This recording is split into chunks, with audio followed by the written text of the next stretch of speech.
Okay, let's see how that's looking. Oh, hey, that'll do. Should I have my hair down or my hair up? I think down today. What do you think? You know, when you're in the bush like this, it's all about fashion, eh? I think right now is quite a nice hairdo. Maybe I should make it all fluffy. There we go. You can see the grayness in its fullness. Hey, how's it going? What a week! What a week. Maybe I'll talk about the important things. We've actually, here in the mountains, in the jungle, I almost never use the term jungle here.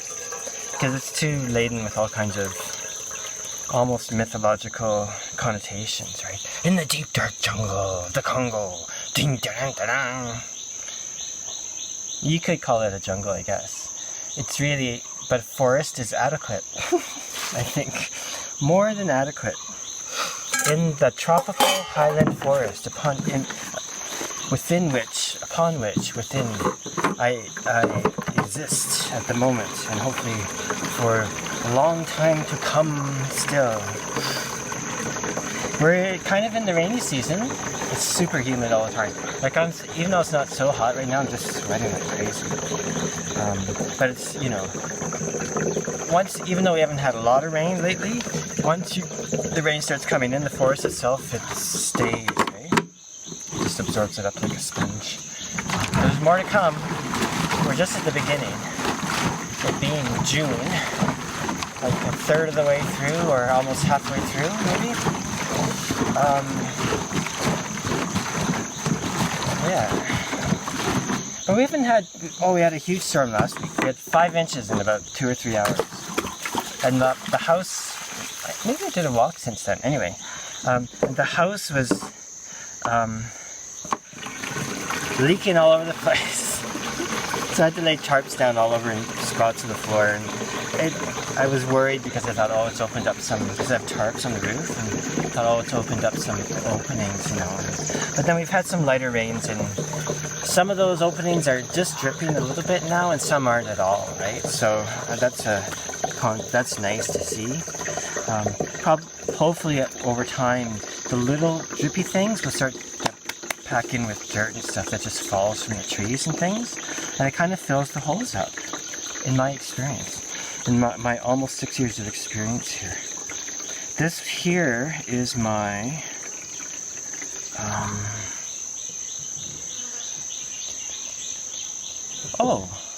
really? 15? It's my 6th rainy season.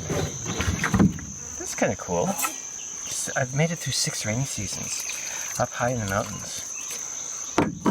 Even Thai people here say, Mae Kampong, the rainy season. It's a bit rougher. It's just, humid and... Anyway, it's its thing. But I love it, actually. My first year here, so many people had warned me about the rainy season period and the rainy season in the mountains, right? I was game for it, of course, right? I've been through some pretty... Look, nothing's going to compare to camping at 40 below zero with a 52 below wind chill, right? So once you've sort of made it through there and not died, you can go, okay, I could probably handle it. Not that I'm diminishing the whatever the difficulties might be at all. But anyway, yeah. So that first year, I broke my heel and wrecked some ligaments, and I fell through the roof because I was cleaning the roof. I thought, I'll clean it. And I saw other people on the roof. I went, I could do that. Boom, right through. And my friend Gung says, but I saw people were on the same roof that I have. We had some people sort of doing some repairs. I said, but I saw those other guys. And she says, first of all, they know what they're doing. They know where to walk on the roofs because they're quite thin. They're almost like a clay or something. They're just very brittle, but not expensive, and they work great as long as you don't walk on them. And so she says, well, for one thing, they know where to walk, and also you're literally twice. I'm using my words, but more or less she said, you're exactly twice their weight, at least. True enough. Anyway, lesson learned. I didn't die, and the house spirits kept me safe. Yeah. Anyway, that's another topic which I don't normally talk about in public. We'll let that go. But anyway, yeah. So where was I? Yeah, the first rainy season, and also I think that first rainy season there was like 7 landslides around me. I'm like, well, this is different. I mean, not huge ones, right? Like that take away, whole villages and stuff. Because it's really forested here, right? So even though the ground is shallow because it's the nature of the geography, it's heavily forested, so very stable is what I would say. Yeah. But along the road there, I would say I saw 7, just in my area of the village, like say from Qfin, which is the ridge about 6 kilometers up from me, or 6 or 8, maybe 8 up from me, down to my part of the village, to where the funeral, there's a special, in the northeast, special areas where they do cremations and funeral ceremonies, right? So apparently it's only the north. Like, they don't do cremations in temples and stuff, I don't think. Or generally not. So they have these specials, you see them everywhere. Anyway, from there to, say, Qfin, I'd say there were 7 landslides. And basically they'd be big piles of dirt that washed across the road and blocked the road, right? I mean, if you're in the middle of that, like, it would easily kill you, right? But they're not like, I think you know what I mean. Yeah, so that was quite a year. But since then, I've gotten used to the rainy season, and it's very beautiful, actually. It's magic, and most of the time you'll get a wash of rain, and then it'll brighten up, and the sun will come out, It's really nice. I mean, where I live, the house is completely covered by trees, so it gets so humid there, right? That is tricky, and I have a dehumidifier for my workshop and where I keep my instruments, and at this time of year I put most of my clothes in there, and any books stay there all the time. Because if you leave a book out in the regular open part, it'd be like a soggy rag in a day, And like salt. Oh, this is a good one. So salt, it's like not like the kind that doesn't, I like that pink Himalayan salt, right? And some people they don't laugh at me, but they snobby foodie or whatever. But no, here's what I think. It's sea salt, actually, from millions of years ago. So, and probably pretty pure, right? Like, I think the sea salt off the coast of Brittany might have some pollutants in it. Call me crazy, but that's my thinking, right? But mostly, I have a bag of regular salts, like iodized salt that you can buy really cheap. And it's just sitting on my couch. It's been there for 4 years. Like, I might use it for cleaning or some other use, but I don't eat it. But it's just fine. It's just in the bag. It's sealed, but not tightly sealed. It's just the way it was when I bought it 4 years ago, or whatever. But if I put like a little bag of my Himalayan salt, within 4 days it's liquid, right? So that's why I go, oh yeah, I'm not eating that other stuff, even though it has iodine in it, which is good, I guess. Anyway, yeah. So here we are, rainy season.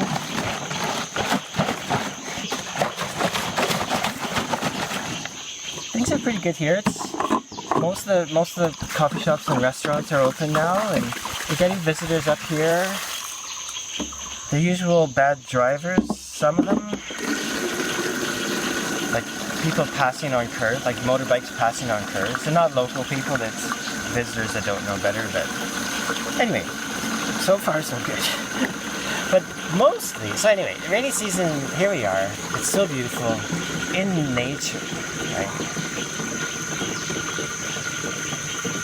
And this is all for me to set up.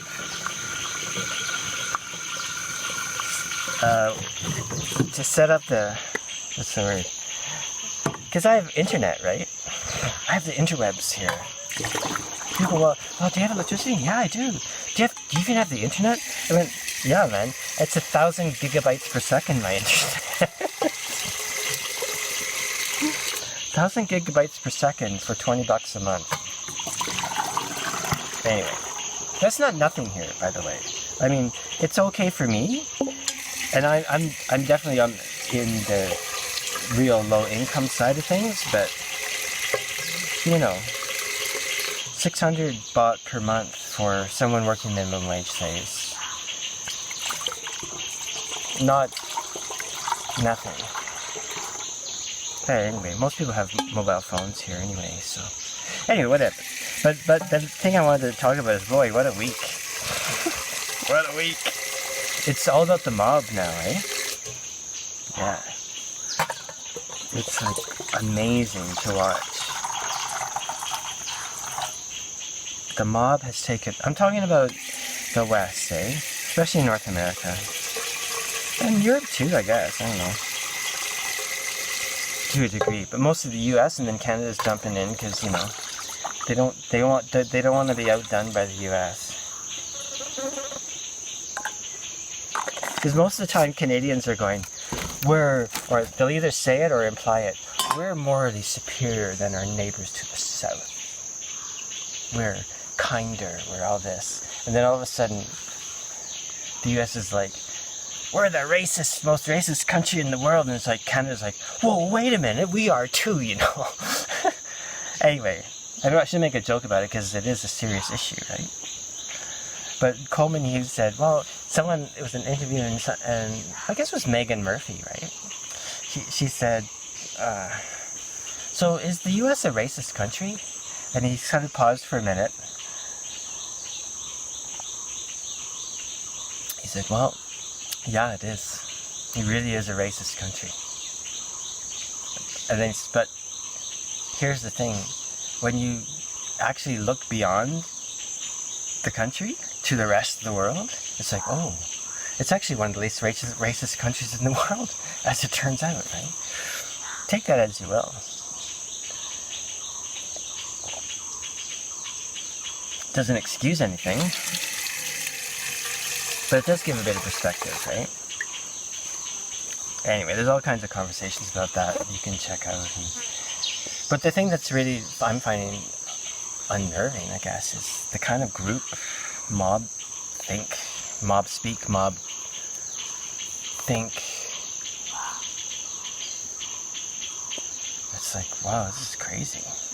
Like, it's just, like, when I look on social media, right, and most of it, to be fair, like, I've some Thai connections for sure, but a lot of the stuff I get on whatever Facebook and YouTube and everything is coming out of the States and Canada mostly, and Britain too, and some Australia too. Anyway, so I'm seeing a lot of that from a distance, right? Which has its advantages, I think. But I'm frankly astounded by. Like, there's no dissent allowed. I mean, there are all kinds of people you could listen to. I'm not going to go on too much about it, right? Because I'm just sitting here. I haven't really thought through what I want to say, and I'm just getting water, right? Just getting water. But there's some people speaking pretty openly, and not afraid of the witch hunt thing, you know, like Brett Weinstein, Heather Heying, Eric Weinstein, Coleman Hughes. There's like a bunch of others, like John McWhorter. Anyway, there's a whole bunch of people you could look up if you're looking for something other than the current major stream, right? And you're not afraid of, Benjamin Boyce has been doing some interesting things, actually, too. Yeah, definitely. Anyway, so if you want to look for other things, it's there, you know. And sometimes I'll share those on my Facebook thing. Just because no one else is, right? That in my world, no one else is. Everyone's in group step, right? Dun, dun, dun, dun, dun. Yes, I'm evil. Look at my white privilege. So, you know, whenever I look back like this, I'm looking for, is someone coming? Because quite often I'm just talking, and it looks like I'm talking to like the plants. Which I have done before, but not right now. Yeah, so like there's all these arts organizations I know of that are making statements, right? We dedicate ourselves to be non-discriminatory, and we declare that we will not discriminate, blah blah blah. And it's kind of like, well, that's good, but were you not? Wasn't that what you're doing before? Are you saying now that before you were just like discriminating all over the place? I'm like, that's what it looks like a little. Some people, a few people I know, I'm going to go through all my past, my present, and future, and my books and everything, and find out where my white privilege is, and colonial stuff, and all that. I'm like, what? You mean you weren't sort of conscious of that before? Right now, Gone with the Wind has been, is it HBO? Gone with the Wind is off HBO now, because it portrays slavery in a positive light. I'm like, what are we all, children? You don't think people can watch that movie and go, wow, that's an interesting perspective of knowing it's 1939 and of the time, and knowing history, and put it all together and can look at it with a perspective. Are there really people going, let's watch Gone with the Wind so we know how to do it right? Anyway. Yeah, anyway, so to me it's very complicated, and a lot of these social justice things that are like, yeah, it's basically fundamentalist religious kind of thinking, I think. And if you can't go against it at all, otherwise people will, I mean, I do, but no, not that many people jump on me actually, so I guess I'm lucky, but there's a definite feeling of self, and I feel it too, a kind of self, what's the word? Shoot. Censorship. You know what I mean? Like, oh, I don't know if I should say that. That's very bad, right? I think. Anyway, one thing I do notice, I'll share I shared a Benjamin Boyce thing, some other things, and it's like, not that the world's all about likes, but hardly anyone touches it. Occasionally, like I have one friend that did a like, which when you like it, you're exposed, right? And then another friend appreciated that post and let me know, and that was amazing, because mostly whatever.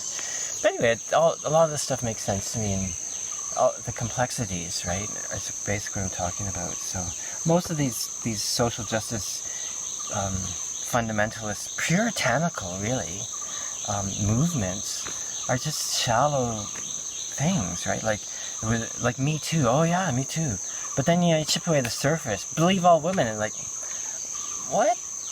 Anyway, like you chip away the surface of it, and then the complexities show up, and then it just nothing, right? What's the other one? Oh yeah, white privilege. Yeah. Oh yeah. I know plenty of white people that are privileged like hell. And then you chip away the surface, and like, oh well, that doesn't go anywhere, right? Understanding historical things, and I love history, right? So for my part, I'm interested in all the layers of things that build up to a certain time. Anyway, so, and what's the other one? Like privilege? Oh, Black Lives Matter. Oh, can you even say that? Without, oh, Black Lives Matter. Yeah, as the words, Black Lives Matter. Yeah, hell yeah they do. As a movement, okay, sure, that's good. As an organization, I don't know.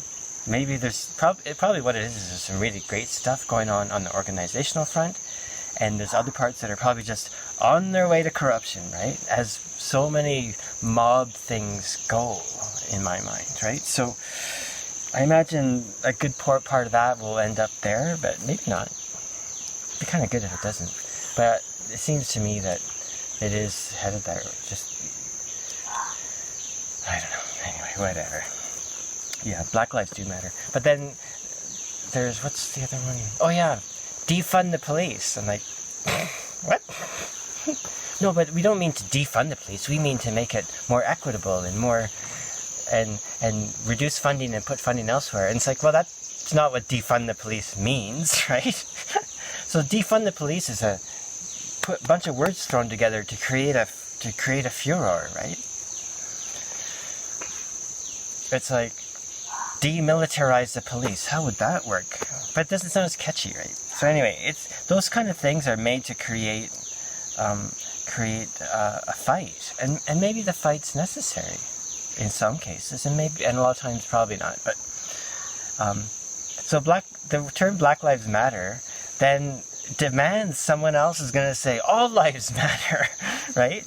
How can you? It's just inevitable that someone's going to come out with that, and then you have the chance to jump on that person and tell them how racist and evil they are. It's like, here's what I'm going to say: all life matters, right?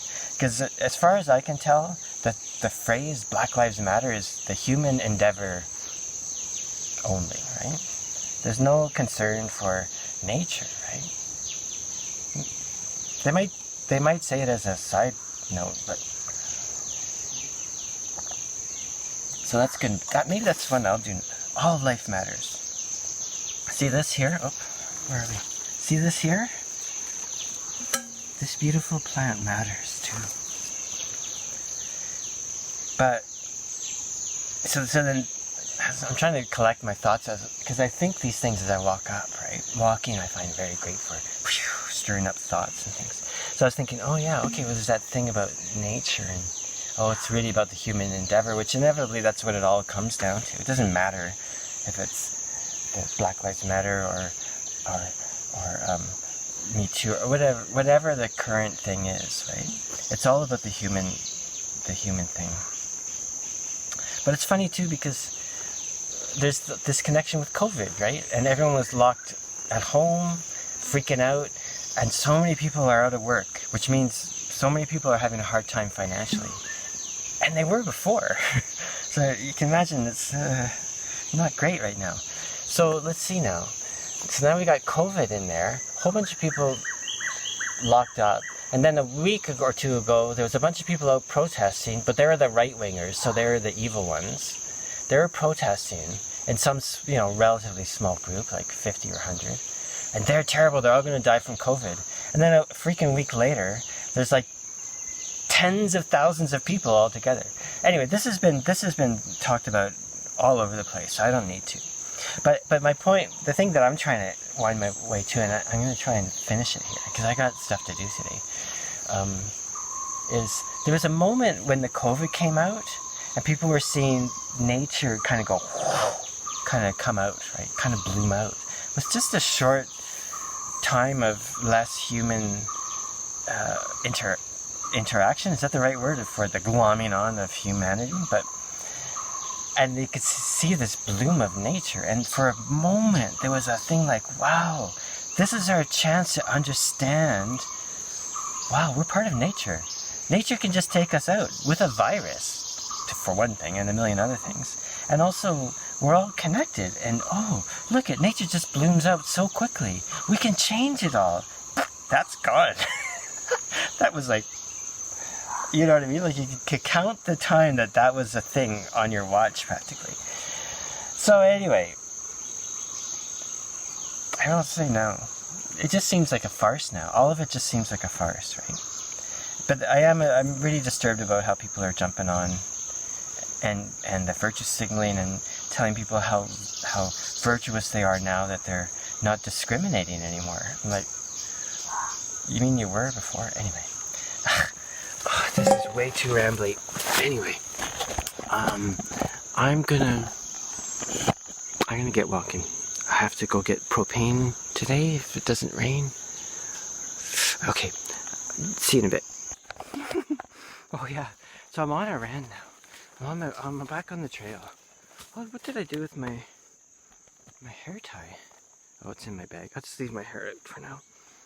Usually I tie it up, but sometimes I wear a hat, eh? It's good to wear a hat in the forest because, like bugs and things, right? Things coming down on your head and your hair. But lately I've been not wanting to, been trying to get as much sun exposure as I can. Vitamin D and all that. Anyway, so, yeah. So now that, and also during the COVID time, when there was a small window of, wow, isn't nature great? Isn't nature amazing? Wow, we're all part of nature. Well, that disappeared. And also there was none of this, very little of this social justice ranting and raving going on, right? I guess everyone was concerned with their cowering in place thing. But so now it's just exploded, right? It's just like they're making up for lost time now, I'll tell ya. Jesus Christ. Anyway, what else? Oh, the other one is J.K. Rowling, right? She's been hit a little bit on trans things. She's in the news again, right? She said I don't know, I didn't really read what she wrote. So, I'm not an authority, but it sounds like she said something like, sex is biological. You know what I mean? Sex is biological, actually. It's like, yeah. But you think, do some people think sex isn't biological? You know, there's variances and there's outliers. But the outliers are defining things now for a lot of people. Anyway, she got under a lot of trouble, and even, what's his name? The guy that played, you know, the books she wrote. Jesus, how can I forget the name of those books and movies? Anyway, you know the ones I'm talking about. So, Daniel Radcliffe, who played the main character. He came out kind of denouncing what she said, and well, I commented, a few people were outraged about Rowling. I said, well, I basically said, listen, you guys should just leave Rowling, J.K. Rowling, give her a break. She's just saying what she thinks, for Christ's sakes. But I did also say, but it was pretty hilarious to see Daniel Radcliffe playing the part of someone that actually knows what he's talking about when it comes to trans issues, you know. It's like, oh, Jesus. Everyone's an expert now, right? When you're on Facebook, not only can you be an expert, but you can be judge, jury, and executioner kind of all at the same time. It's amazing. It's mad, I tell you. It's madness. Anyway, I'm going to cut out now because it's a little slippery and heading down. I'll check in and just check out and... yeah, I'm back. Hey, you know, it's kind of the rainy season now, but like there's a section right here that is really wet most of the time. But even though we've been getting rain, there's kind of a lag, right? So, and usually this bit here water's overflowing, right? But we have a lag going on, so it hasn't quite caught up yet. So it's just super dry and not so slippery in this spot. It's what it is, but it's nice. Anyway, yeah. So,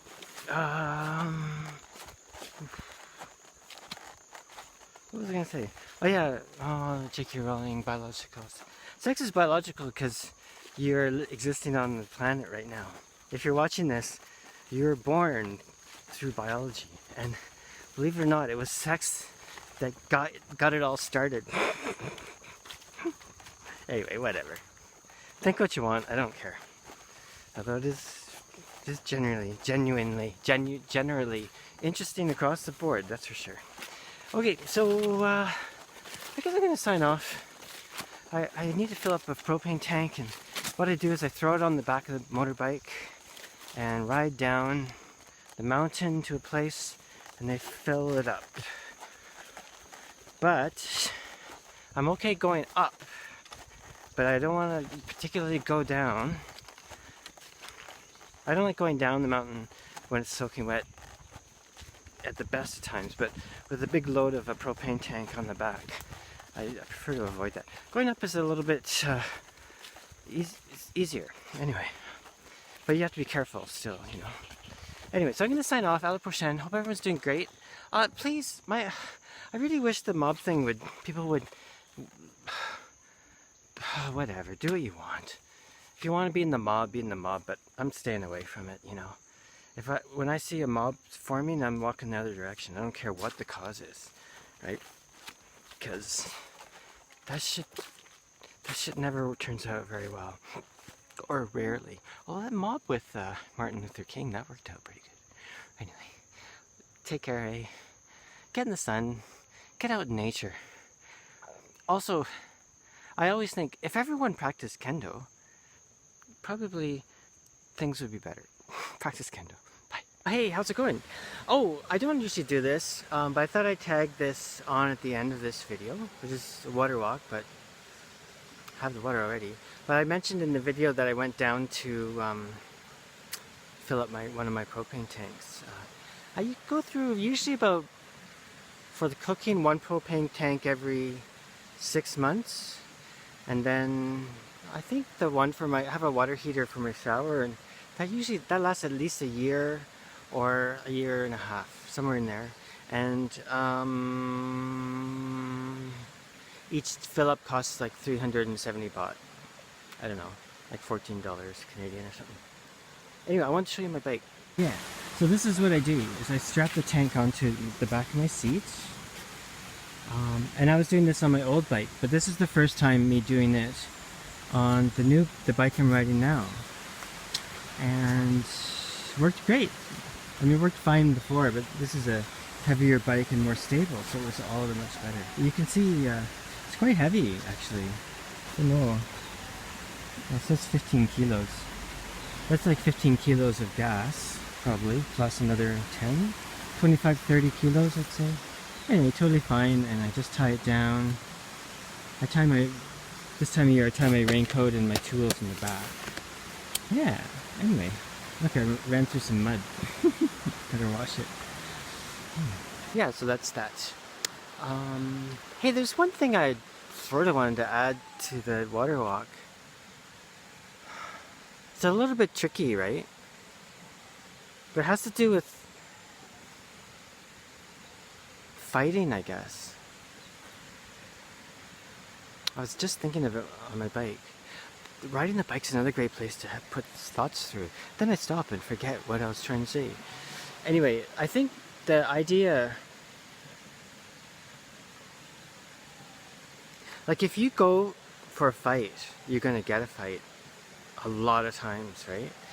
Some people that you're going against will have enough sense just to calm everything down, right? And diffuse things, but quite often it will escalate. We're basically like moose or bighorn sheep, right? It's really good to remember that. None of us are really not much different. So, in my experience, I don't know how applicable it is to the mayhem at large, but in my experience, when you walk into let's just say on a very personal level, when you walk into a situation that could be tense, right? You kind of go, oh, this might be trouble. In my experience, and I'm not a kid, right? So I'm gonna say that my experience in it has some validity. Is that when you walk into it openly and approach people one-on-one, shake their hand or whatever is appropriate, and just say, hi, how's it doing? Be just very open.